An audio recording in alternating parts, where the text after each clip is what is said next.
The country we serve is not like the places many of you call home. Our customs, laws, risks, and daily realities can be vastly different from what you're used to. So when you hear stories from these fields, please keep that context in mind. Despite the hardships our gospel workers face, and the very real danger they often put themselves in to share the gospel, we praise the Lord that the church is growing. First, I want to express my gratitude to Quiet Hour Ministries and to every donor and supporter who makes this ministry possible. Because of your prayers and generosity, our work has seen significant growth. This year, small group participation has increased by 130%, which is truly remarkable. Let me share a story with you that shows how God is working. There is a sister here, let's call her Sarah, who is supported through Quiet Hour Ministries.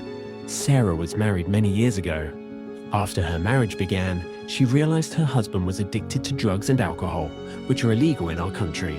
Because of his addiction, he became abusive toward her. Over time, he also led her into addiction. When Sarah finally reached the point where she could not endure the abuse any longer, she asked for a divorce. But her husband refused, and the violence continued.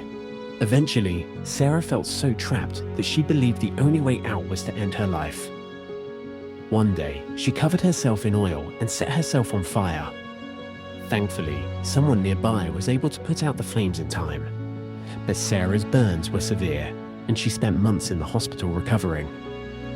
After this, her husband finally agreed to the divorce. Because of the pain from her injuries, Sarah was given powerful pain medication, the same kind of drugs her husband had first introduced her to. She hated the addiction, but the pain was so intense that she felt she could not live without the medication. Once again, she found herself trapped.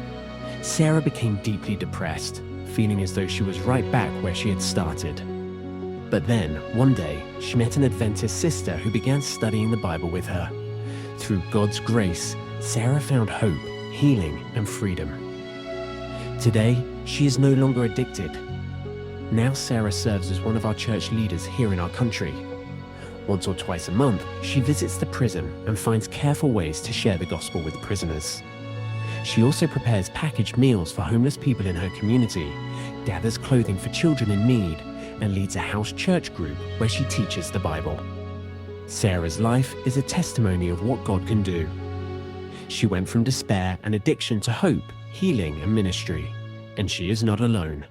We have many brothers and sisters here who continue sharing the gospel even though doing so puts them in danger. Praise the Lord, the church is growing, but the need is still great. Our team is very limited.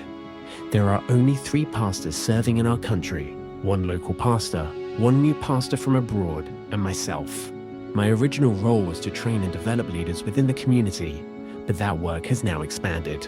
I am also helping support leaders in another country after their leader was deported because of his faith. Please keep us in your prayers. And thank you again.